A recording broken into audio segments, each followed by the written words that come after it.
La guerra de Malvinas me desempeñé como fotógrafo y camarógrafo. Yo no vivía en Argentina, vivía en Centroamérica, cubriendo la guerra de Centroamérica para distintos medios centroamericanos y argentinos. Y para la guerra de las Malvinas me hicieron venir a la Argentina para ir a cubrir la guerra. Fui 3 veces a las islas hasta que la última vez me quedé definitivamente. Me quedé hasta el 17 de junio en que me pude escapar con el material encima. Fue una experiencia, muy difícil de manejar, porque la guerra de Centroamérica era un tipo de guerra, era una guerra de guerrillas, y mi actividad era solamente filmar lo que pasaba en cada uno de los países, Guatemala, Nicaragua, El Salvador, y era la guerra de otros. De Malvinas, en cierta forma, me afectaba porque era mi guerra, ¿no? Y los que estaban ahí podían tranquilamente ser mis hermanos. No sé si llegaba a la edad para que fueran mis hijos, pero sí mis hermanos. Y otro de los problemas que se me presentaba era que como yo al final el material fílmico iba a salir a una cadena norteamericana, la cadena ABC de Estados Unidos, tenía que cuidarme de lo que iba a mostrar y dejar de mostrar. Yo era consciente de lo que tenía que mostrar porque sabía que lo que los norteamericanos iban a mostrar en su televisión, después se lo iban a pasar a los ingleses o lo iban a ver los ingleses. Nos pasó al comienzo a todos, porque hacíamos reportajes y cuando llegábamos al hotel a la noche, el capitán Rodríguez Mayo, que era el que manejaba la parte de prensa y que nosotros lo llamábamos el interventor, chequeaba lo que habíamos filmado y decía, esto hay que borrarlo, esto hay que borrarlo. Bueno, y así estuvimos como 4 o 5 días, hasta que el problema era que era video y era cinta magnética, o sea que si uno borraba algo, quedaba un pedacito a continuación sin la grabación y nos arruinaba un montón de material. Hasta que lo agarramos y le dijimos, a ver, díganos, ¿dónde está el problema? ¿Dónde está la censura? ¿Por qué te tenemos que borrar el material? Entonces nos dijo, ustedes cada vez que empiezan una nota dicen, estoy con el sargento fulano de tal, del regimiento tal, en tal monte. Y entonces dijimos, ¿ese es todo el problema?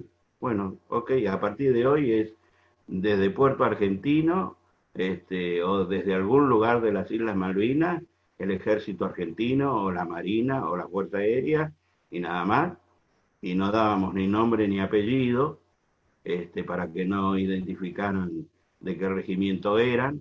En algunos casos los soldados los decían, pero ya era diferente. Y desde ese momento fue muy poco la censura que tuvimos en las islas. Yo creo que cada uno se censuró filmando lo que tenía que filmar y cada uno sabía qué era lo que tenía que hacer. Después del ataque del 1 de mayo, solamente quedamos 3 medios: Telam, ATC y yo. Telam, por supuesto, se había alquilado una casa, tenía todo su equipo, sacaban fotografías en blanco y negro porque así la podían procesar en el momento y luego las transmitían vía radiofoto. En el caso de ATC, al igual que yo, el material lo enviábamos a través de los Hércules que llegaban, porque no teníamos otra manera de enviar el material a Buenos Aires. O sea que cada vez que llegaba un Hércules, nosotros nos enterábamos como 2 horas antes. Entonces el piloto traía un bolso marrón de esos del correo, con material virgen, tanto para Nicolás como para mí, y nosotros le entregábamos el otro bolso con el material ya procesado, o sea, los rollos de video o los rollos de fotografía. En el caso de la fotografía, Revista Gente exigía que las fotos fueran diapositivas, porque así tenía mejor calidad, así que iba el rollito y después en Buenos Aires se procesaba. El problema con las fotos es que Revista Gente, en lugar de publicar las fotos que yo les mandé, publicaba fotos desde el continente, ¿sí? Desde Río Gallegos. Y por supuesto, nosotros no teníamos ningún tipo de contacto con Buenos Aires como para enterarnos qué se publicaba y qué se decía. Así que cuando volví de Malvinas y me encontré con todas esas tapas que decían estamos ganando, vamos ganando y qué sé yo, me negué a entregar los tres últimos rollos que eran los más importantes porque eran el 14 de junio y el 15 de junio, el día después de la rendición. Y entonces peleamos tanto con el señor Luján Gutiérrez, que era el gerente, me dijo, bueno, decime qué querés, cuánto querés. Le digo, yo trabajo para una empresa, yo no manejo plata, lo que yo quiero es que hagan una revista y que diga que van a mostrar lo que nunca mostraron. Y así fue, hicieron la tapa de la revista Gente, que pusieron La guerra que no vimos, y publicaron las fotos del 14 y del 15. El gran problema era siempre de que uno estaba cuidándose y entonces nosotros estando allá en la isla teníamos la oportunidad de poder contarle a la gente la verdad. Yo en la fotografía decía, pero mirá la foto, a ver, analizá la foto, yo no hablo, solo fotografío, mirá la foto que yo te estoy mandando y con eso vos te vas a dar cuenta de lo que está pasando y cómo están viviendo. En cuanto a los videos, lamentablemente los videos que yo hice durante 10 años no se pudieron publicar en Argentina porque los derechos eran para los norteamericanos. Pero en cuanto a las fotografías, y aparte después le dije a la gente de Telam y a la gente de ATC, muchachos, muestren la verdad. A ver, y entonces cada uno saltó y dijo, no, porque después la Rosa de ATC, que era el gerente del noticiero, nos va a cambiar y qué sé yo. Le digo, ¿quién te va a cambiar? Ahora ya no entra nadie ni sale nadie. Tienen la oportunidad de poder mostrar realmente lo que pasa, ¿sí? Para que la gente sepa lo que están haciendo los soldados. No fue así, la gente por eso es que creo que en Argentina se desilusionó, ¿sí? Me sorprendí cuando volví al continente y vi que la gente estaba más preocupada, no lo del sur, pero Capital, Gran Buenos Aires y las grandes capitales estaban más preocupadas por el Mundial de Fútbol que por la llegada de los soldados. Así que por eso fue mi pelea con la revista Gente y logré que publicaran esas fotos. De ahí en adelante empezaron a interpretar la guerra de otra manera. Era impresionante ver a los soldados. ¿Sí? Yo lamentablemente llevaba una videocasetera en una mochila que la llevaba en el hombro, la cámara de video, un bolso con cassette, con baterías, que las baterías eran de motos, de 6 volt, esas cuadradas grandotas. La casetera llevaba 2 baterías y la cámara llevaba una, y llevaba 2 cámaras de fotos colgando, más los rollos de película para la cámara de fotos en el bolso. Así que más o menos andaba entre los 20 y 25 kilos de equipo encima. La otra limitación que yo tenía en la isla era que a mí no me conocía nadie, pero nadie. Después me entraron a conocer. Entonces, a la mañana salíamos del hotel y yo le decía a Nicolás, Nicolás, ¿para dónde vas? Nicolás me decía, voy para el aeropuerto. Entonces yo le decía, bueno, entonces yo voy para el otro lado, porque si yo iba para el mismo lado que Nicolás, el material que yo hacía, por más que era para el exterior, carecía de validez porque ATC regalaba, una vez emitido, regalaba el material. Ahora, ¿qué pasaba? Nicolás hacía así y le paraban todos los camiones, todo el mundo, porque lo conocían, por supuesto, y lo llevaban. Yo hacía así y pasaba el chofer y me saludaba. Chao. Bueno, y cuando lograba de que alguien me llevara a algún lado, tenía que analizar hasta dónde iba, porque sabía que después me tenía que volver caminando. Entonces, lamentablemente, salvo los 3 últimos días donde la guerra se trasladó a donde yo estaba, ¿sí? Yo no me pude trasladar a los distintos frentes, salvo cuando el general Menéndez decía, derribaron un Harrier en San Carlos, disponía 2 helicópteros y íbamos Telan, ATC y yo a San Carlos a filmar a los dos, a filmar el Harrier. Y ahí aprovechábamos para filmar otras cosas o nos llevaban a algún otro lado. Una de las cosas que era, que lo cuenta Nicolás en su libro, era que los helicópteros no como es ahora, que todo el mundo tiene GPS y sabe dónde está. Los helicópteros se manejaban nada más que con un mapita en papel. Entonces el helicópterista iba bordeando la costa como para más o menos saber dónde estaba. Bueno, en uno de esos viajes que hicimos para filmar, se hizo de noche y el helicópterista dijo, hacemos noche acá, voy a aterrizar porque no sé a dónde estoy, y no quiero seguir avanzando. Así que pasamos todos apretados esa noche arriba de ese helicóptero, yo sentado arriba de una caja de municiones, bien lo cuenta Nicolás en su libro, que al otro día tenía la marca de fabricaciones militares marcada en el trasero, y como a medianoche yo le empecé a decir, che, esas ovejas tienen un acento británico que no puede ser. Bueno, nos enteramos después de que habíamos este, hecho pie en tierra en la isla Borbón, donde iba a ser el primer desembarco y se postergó 2 días eso que ellos pensaban hacer.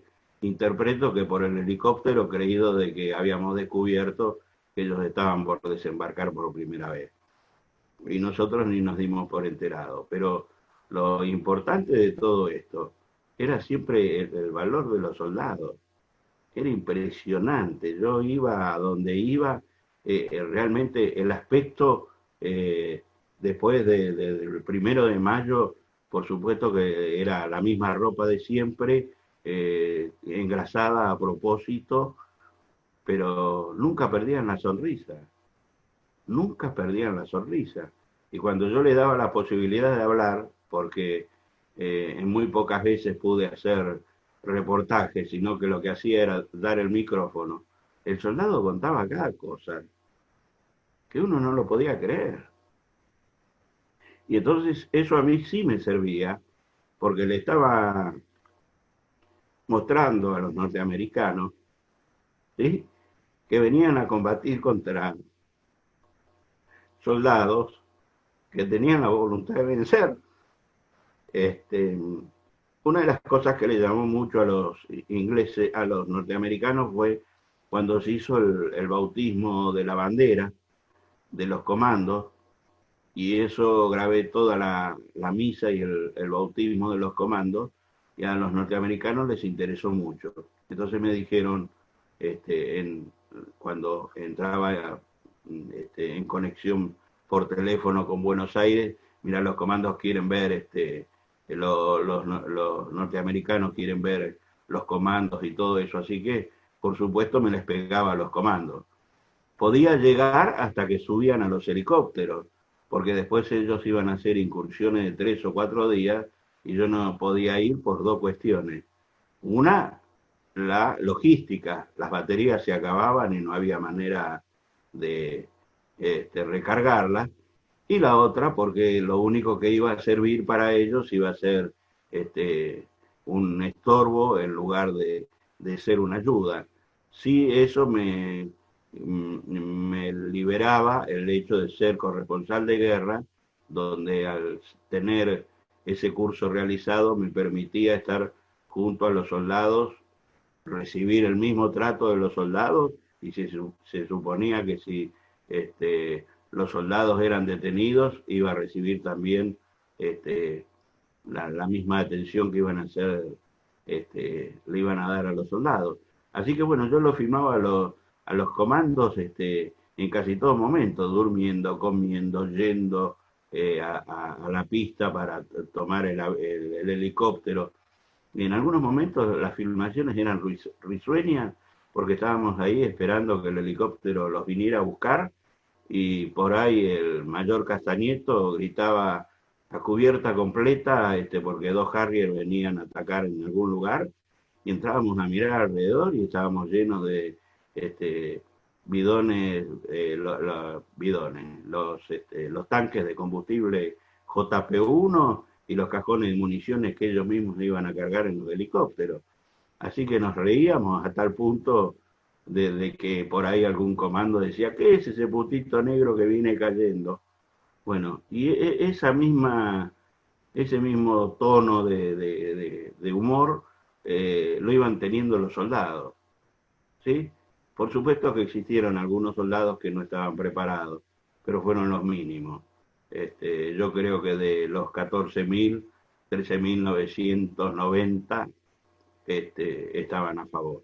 Y después cuando ya entramos en el mes de junio, algunos soldados se acercaban y se venían hasta la puerta del hotel a la mañana y me decían, Rotondo, sacanos una foto, así nuestra familia ve que estamos bien, y siempre con una sonrisa, siempre con una sonrisa. Ese era el motivo por que hacía la fotografía para los soldados. Y en cuanto al video, traté siempre de filmar sonido ambiente y la realidad de lo que yo estaba viendo para que los norteamericanos también vieran la misma realidad. ¿Sí? Creo que cuando este año publicamos esto por internet, llamó mucho la atención porque no esperaban encontrar ese tipo de imágenes con ese tipo de sonido del ataque del 1 de mayo o del ataque del 13 de junio o del 14 de junio. Este, y bueno, creo que la juventud, más allá que tenía en mente otra historia, empezó a conocer la verdadera historia de Malvinas. Así que bueno, ese fue mi trabajo en las islas. Traté siempre de mostrar la verdad y ser lo más objetivo posible. Me hice de muchísimos amigos, he descubierto que hasta el día de hoy se siguen encontrando soldados en fotografías que por ahí yo ni sabía, o cuando voy por ahí a dar una charla a algún lugar, como me pasó una vez, que había sacado una fotografía de un soldado a trasluz, un centinela, y cuando voy a esa ciudad a dar la charla, se acerca alguien y me dice, en la foto que vos le sacaste a fulano de tal, estoy yo abajo, dice, y gracias a esa foto a mí me dicen tortuga. Yo me quería morir y dije, ¿cómo tortuga? Sí, porque de mí lo único que se ve es el casco con un pedacito de la cara. Uy, le digo, te pido mil disculpas, la verdad que no me había dado cuenta. No, al contrario, me dice. La guerra en sí fue algo muy difícil de contar. Creo que la guerra se entiende mucho mejor si se ve que si alguien la cuenta, porque alguien la puede contar y la cuenta a su manera, mientras que ve una imagen, la imagen vale más que mil palabras, ¿no? Y bueno, eso fue la guerra de Malvinas. Tenía un trabajo el doble de lo que tenía el canal de televisión, porque yo las cosas que filmaba tenía que pensar que todo lo que yo filmara lo iban a ver después de los norteamericanos, los iban a ver los ingleses. Y entonces, sin quererlo, les estaría mandando información que sería muy valiosa.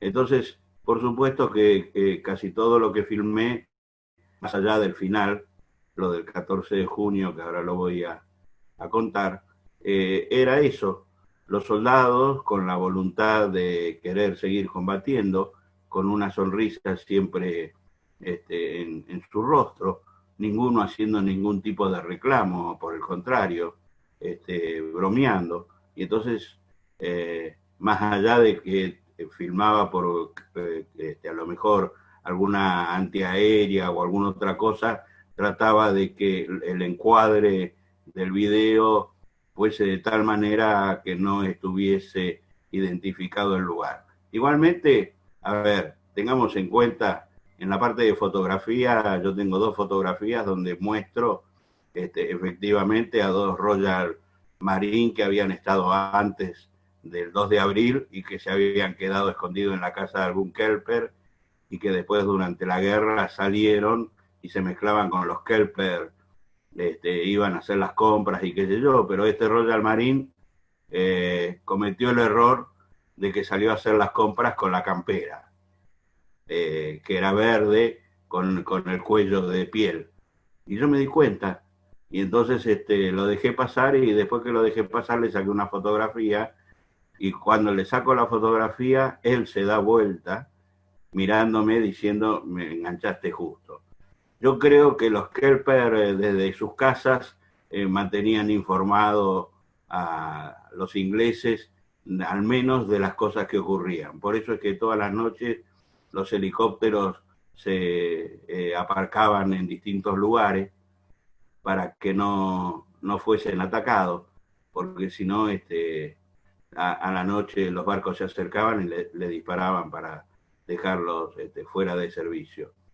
Otra de las fotos que tengo, que es muy importante, aunque está un poco fuera de foco porque no había luz, es que cuando el 13 a la noche nos cortan la luz, las únicas luces que quedaron prendidas fueron las luces de mercurio de Puerto Argentino. Y entonces se queda todo Puerto Argentino iluminado, solamente las calles, mostrándole a los barcos ingleses las limitaciones de lo que era el puerto para que no dispararan sobre ese lugar. El fin de la guerra ocurre el 13 al mediodía, cuando el general Menéndez nos llama a todos y nos dice: señores, los ingleses están del otro lado de los montes, se tienen que volver, en un rato llega el último Hércules.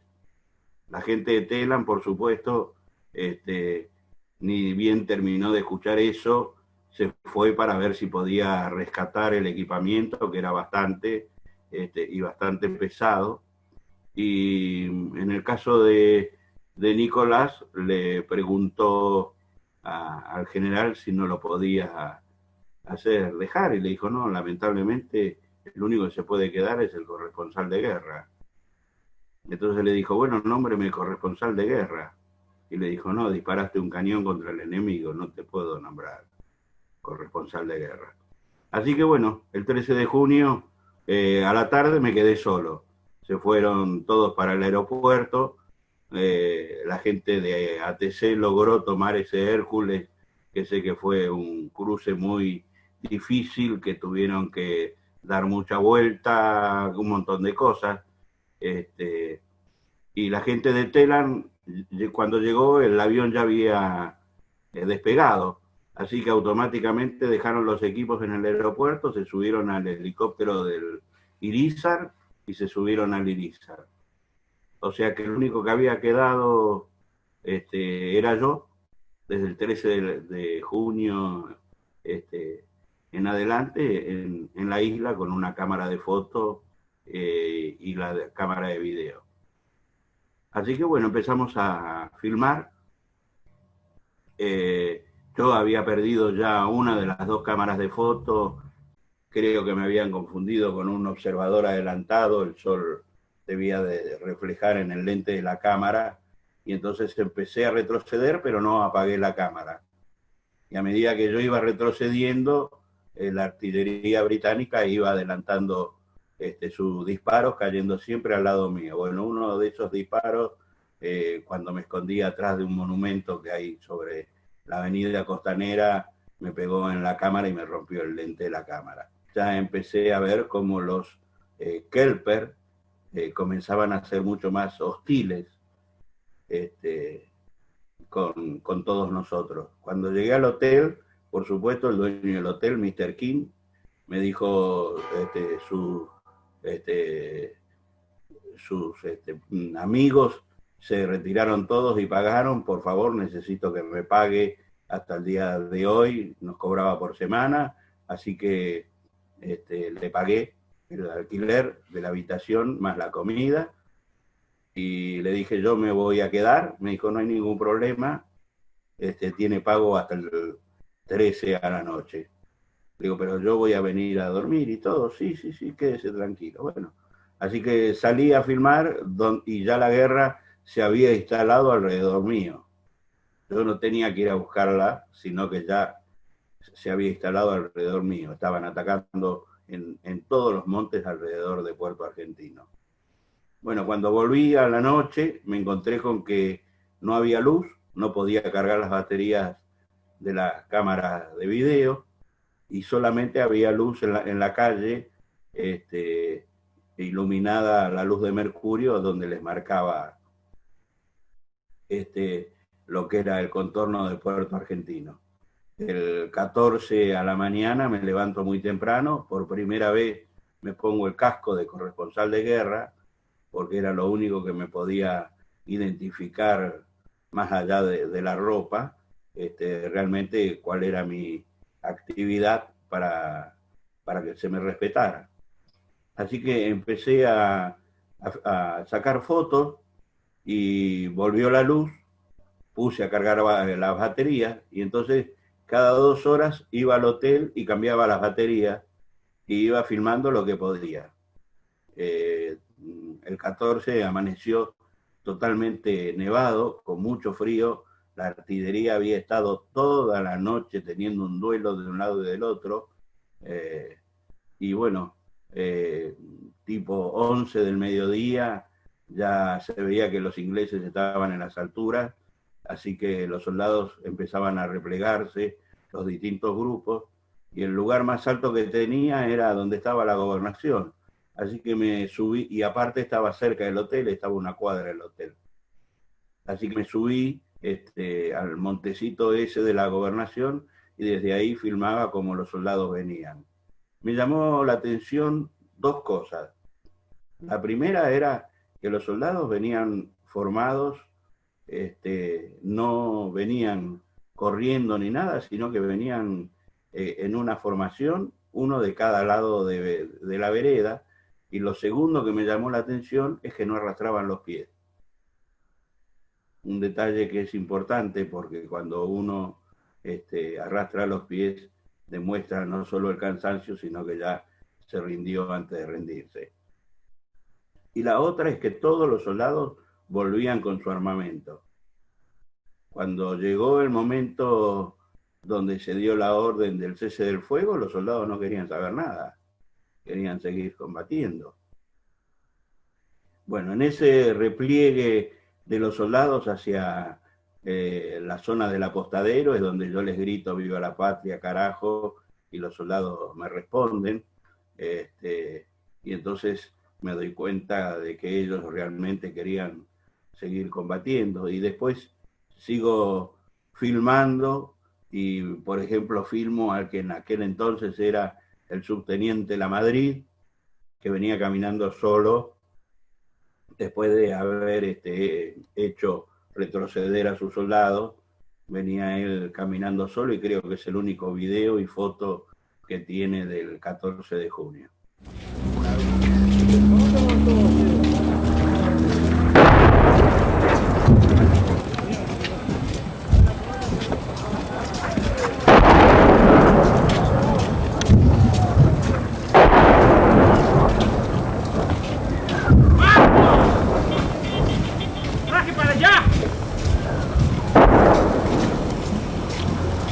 Una vez que se decreta el cese del fuego, los ingleses ya estaban a la altura del hospital militar. El hospital militar había quedado en manos de los británicos, a tal punto que tengo un video donde un subteniente le dice al chofer a dónde llevar a un herido a un puesto sanitario porque no podían entrar al hospital porque el hospital ya estaba en manos de los británicos. Así que como yo figuraba como corresponsal de guerra, digo, bueno, me voy a mandar a ver qué pasa. Así que empecé a avanzar. Cuando empecé a avanzar hacia la zona del hospital, empezó a caminar también alguien que venía, pero venía uniformado. Lo único que se había cambiado la campera, pero tenía bolseguíes, el bombachón de combate, la camisa de combate, bueno, y era nada más ni nada menos que el corresponsal de guerra británico, Matt Hastings.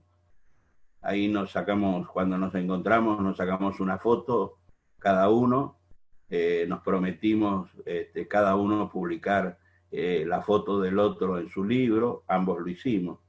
Hastings después tuvo la delicadeza, 20 años después, de invitarme a Malvinas para recrear esa acción. Y le dije que iba a cruzar para el lado británico. Me dijo que estaba bien, que él iba a tratar de acercarse hasta la gobernación. Todavía en ese momento no se había reunido el mayor Doglioli con el jefe de los paracaidistas para negociar dónde iba a ir Jeremy Moore a negociar con Menéndez. Así que cuando estoy caminando para el hospital, a mitad de camino me paran dos comandos que estaban agazapados en una casa y me piden agua. ¿Sí? Y les digo que no tengo agua. Bueno, llego hasta el hospital, estaban todos los médicos en la puerta del hospital. Por primera vez ellos también estaban con el casco con la Cruz Roja. Así que lo filmo, medio en broma.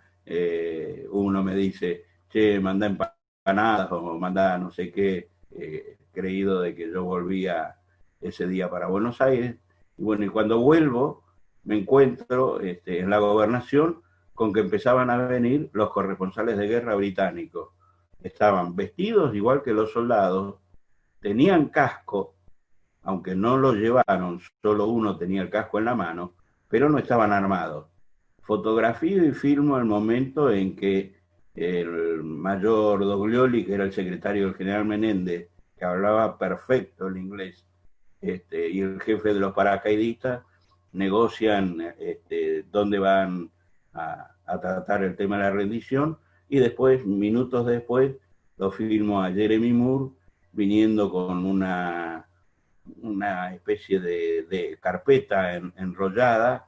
Al lado de él venía el oficial Bloomery de la Fuerza Aérea, y al lado de él iba un soldado con un equipo de comunicaciones, interpreto que era el primer celular satelital muy pesado que llevaba sobre la mochila. Ese me había ganado a mí, porque pesaría una barbaridad. Y cuando les pregunté el resto de los corresponsales me dijeron, porque va a estar en comunicación directa con la ministra, con la ministra Margaret Thatcher, porque por si hay algún problema con la rendición. Bueno, y así fue. Igualmente los ingleses no se atrevieron a cruzar esa línea divisoria. Fotografié 2 o 3 comandos británicos que me permitieron sacarle fotos, que me preguntaron dónde quedaba Puerto Argentino, que les conté que Puerto Argentino era eso que estaban viendo, pero no se atrevían a avanzar. Claro, ninguno sabía, al menos de nosotros, que si para las 8 de la noche no se firmaba la rendición, se iba a seguir combatiendo. Hasta el punto que yo me enteré de eso 20 años después, cuando vuelvo a Malvinas, y paramos en el mismo hotel con Hastings, y va el coronel Nick Baugh, el que escribió el libro No Picnic, y entonces él me comenta que él con todo su regimiento estaba preparado, porque si a las 8 de la noche no se firmaba la rendición, él tenía la orden de comenzar a avanzar y a atacar, ¿no? Menéndez no quería firmar incondicional, y Julian Thompson entonces, faltando 5 minutos, la tacha, la firma y le dice, bueno, ahora fírmelo. Y Menéndez lo firma la rendición, y recién ahí, a las 20 horas, 23 horas, 59 horas Zulú del 14 de junio. Bueno, a ver, era todo algarabía para ellos. Para nosotros los soldados ya se habían replegado a la altura del apostadero naval. Llego al hotel y el único argentino en el hotel era yo, así que traté de escabullirme en la habitación como para prepararme para ver qué hacía. Cargué las baterías, no bajé a comer nada, y el 15 a la mañana volví a salir sin casco. Esta vez me volví a poner el gorro de lana verde y llevaba nada más que la cámara de fotos. Bueno, ahí pude fotografiar, sacar una foto que para mí es emblemáticas que he sacado. Tengo caminando por la avenida Costanera,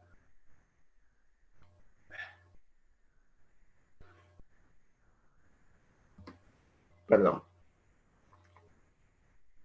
eh, El 15 de la mañana, Eduardo. Eso fue el 15 sí, de la mañana. sí, tengo caminando por una vereda a los soldados con sus oficiales todavía armando, bajando de los montes, y de la vereda enfrente tengo a los ingleses que van caminando para el otro lado. Lo único que los dividía en el medio era la calle. Este, esos hombres, para mí la foto fue muy llamativa porque esa misma gente 24 horas se estaban matando entre ellos. Creo que esa foto demostraba el respeto que los británicos daban a los soldados. Bueno, y saqué varias fotos hasta que volví al hotel y cuando llego al hotel me dicen, mira, te están buscando para pedirte el material que filmaste ayer. Yo, la habitación mía estaba en un primer piso.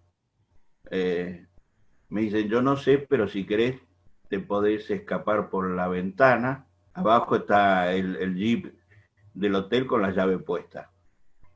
Así que hice eso, junté adentro del bolso lo que pude. Una de las cosas que hoy lamento es que la agenda donde iba anotando día por día lo que iba filmando, iba fotografiando, la dejé adentro de la mesa de luz. Por supuesto dejé toda la ropa, dejé todo y desarmé la cámara, la guardé en el bolso desarmada, la mochila no la podía desarmar, pero bueno, salí por la ventana, que 20 años después me hicieron hacer la misma acción, y cuando me estoy por ir en el jeep del hotel, la persona esta me dice, ojo, anda por el otro carril, porque ya los ingleses han tomado posesión de todo Puerto Argentino. Así que me voy desde el hotel hasta el apostadero, que quedaba a 3 cuadras, ahí estaba el Yeguín, y le digo al capitán del Yeguín que ya estaba trasladando heridos al Irizar, si no podía despachar esos 2 cassettes de video y los 3 rollos de fotos. Me dice, sí, dice, en tanto y en cuanto nos dejen, dice, porque arriba del Irizar hay 2 observadores de la Cruz Roja y un oficial británico. En cuanto yo lo pueda meter, te lo mando. ¿Y qué vas a hacer vos? Digo, nada, voy a volver al hotel y voy a devolver el jeep. Me dice, y te vas a, cuando llegues y digas que no tenés el material, te vas a comer unos cuantos cachetazos. Quedate acá arriba del Yeguín. Así que lo que hace el oficial al que le estoy agradecido, eh, es darme un overol verde, y a partir de ese momento formé parte de la tripulación del lanchón, el Yeguín, que cruzaba heridos al Irizar. Lamentablemente no podíamos subir porque cada herido que subía llevaba un tarjetón en el cuello con si se le había dado qué tipo de inyección o de medicamento se le había dado, y cuál era la herida que tenía y la firma del médico de la Cruz Roja. Así que bueno, íbamos y veníamos y yo era un tripulante más. Lo que sí hice fue con la cámara de fotografía sacar fotos desde arriba del Yeguín, primero a la gente, los infantes de marina que se acomodaron ahí en el apostadero naval, y después, bueno, al resto de los soldados, porque los hacían pasar por ahí y dejar las armas en una gran montaña que se formó en ese lugar. Y así me quedé, creo que eran 2 días arriba del Yeguín, hasta que el Irizar tiene que zarpar. Cuando el Irizar zarpa, antes de eso, el chofer de General Menéndez había subido al Yeguín un baúl y le había dicho al capitán del Yeguín, este baúl hay que subirlo al Irizar o lo tienen que tirar al mar. No puede caer en manos de los argentinos, de los británicos. Así que bueno, el Irizar zarpa y nosotros no habíamos podido subir. En eso viene la gente de prefectura que tenía la lancha del otro lado del apostadero, había 20 metros de diferencia, y dice, vienen los ingleses a apoderarse de la lancha porque ahora entran los barcos de ellos y necesitan bajar a su gente. Así que el capitán El Yeguín se acuerda del baúl, no sé si se acuerda de mí, pero sí se acuerda del baúl, y pone el motor en marcha y sale a tratar de ponerse a la par del Irizar, que ya había salido de la parte de la bahía y había entrado a mar, mar. Como todos saben, es un barco antártico, así que como tenía poca velocidad todavía, el barco se tambaleaba de un lado para el otro, y el capitán del Yeguín le dice, mire, tengo una, un baúl del general Menéndez y tengo unos cuantos amigos acá arriba. En esos amigos iba la gente de prefectura, dos, dos padres, creo que entre ellos uno era el padre del regimiento 25 y yo. Así que bueno, el capitán de Liriza dice, no puedo parar los motores, lo que voy a hacer es tirar una red y el que se atreva que salte cuando se empareje entre el lanchón y el barco, porque el barco tenía ese rolido, y después tiraré otra soga con otra red para que levanten el baúl del general Menéndez. Así que bueno, recibí un curso súper rápido de 10 segundos por parte de la gente este, de prefectura que me dijo, bueno, en cuanto vayas a saltar, que nosotros te digamos ya, con las dos manos te abrazás a la red y después ves cómo haces para subirte. Bueno, en mi vida aprendí tan rápido una lección como ese día. Y bueno, pude subir al Irizar, lo mismo lo hicieron la gente de prefectura y los padres. Creo que uno de los padres, como tenía miedo de saltar, le ataron una soga alrededor de la cintura y como que medio lo obligaron a que saltara, pero bueno, saltó. Y después subieron el famoso baúl del general y junto con el baúl subieron 4 o 5 bolsos donde estaba mi cámara. Bueno, después de llorar unas media hora más o menos, armé la cámara. Ah, no, me llevaron a un camarote, me pegué una ducha, armé la cámara y me fui abajo a la bodega a filmar a los heridos.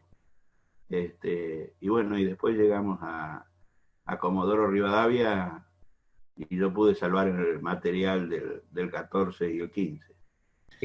¿Alguna vez supiste qué contenía ese baúl del Sí, general Menéndez? tiempo después, a ver, yo con el general Menéndez medio estaba enojado porque el general sabía que yo era corresponsal de guerra, sin embargo me daba el mismo tratamiento que al resto de los periodistas.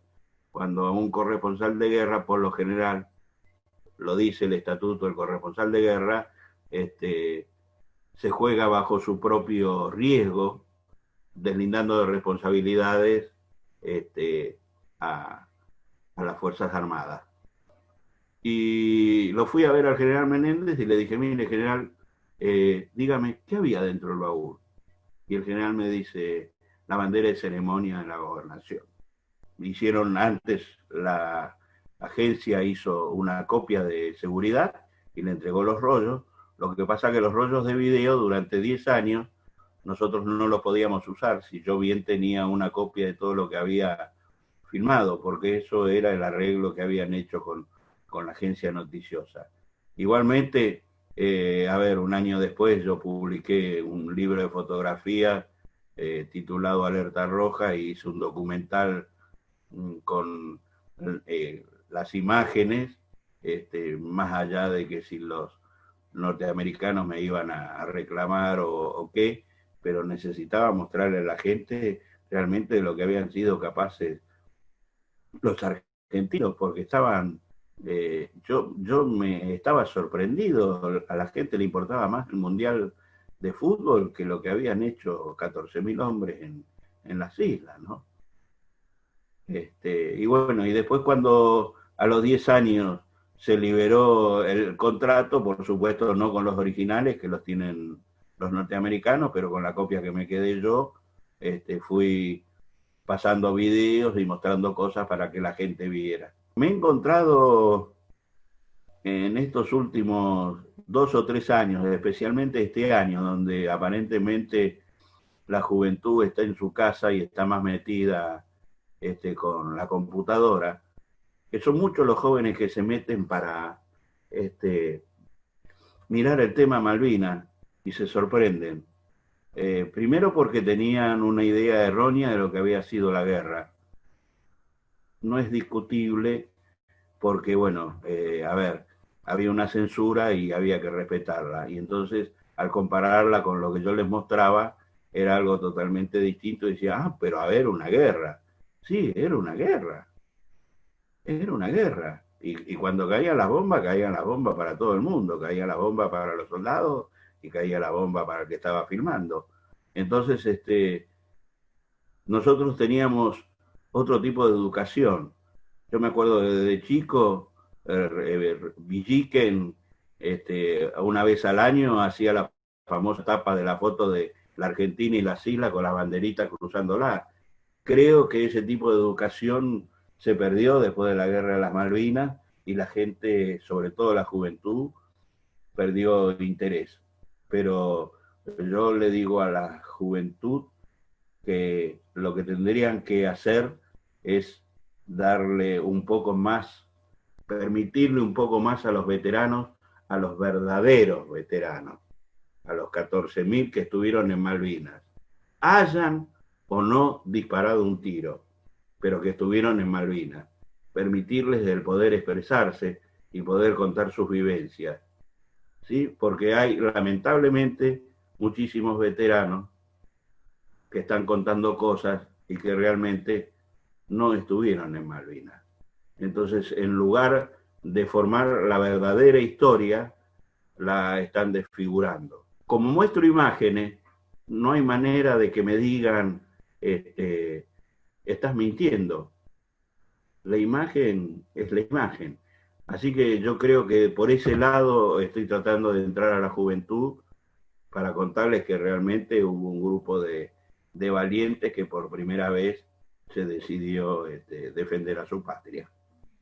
Eduardo, como personal civil que fuiste, como un civil, ¿te pegó la demalvinización? Sí, cuando volví me pasó algo extraño.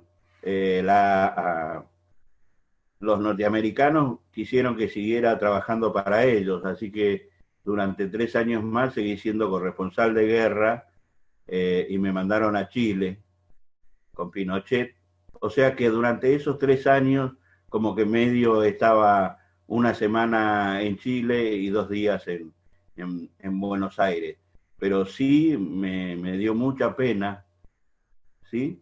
Que a los soldados se los haya dejado de lado, que no se les haya dado la atención que necesitaban, que después de muchos años se crease el primer hospital para tratar el estrés postraumático de guerra, que no tiene nada que ver con el estrés postraumático común, y que no se les diera a los soldados el reconocimiento que hasta el día de hoy no se lo han dado, porque los soldados desfilan un grupito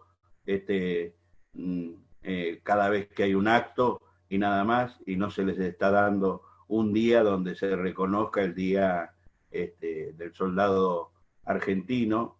Cuando hablo soldado, hablo de toda la fuerza, ¿no? Y se les permita desfilar y que la gente les haga el recibimiento que nos hicieron en el 82.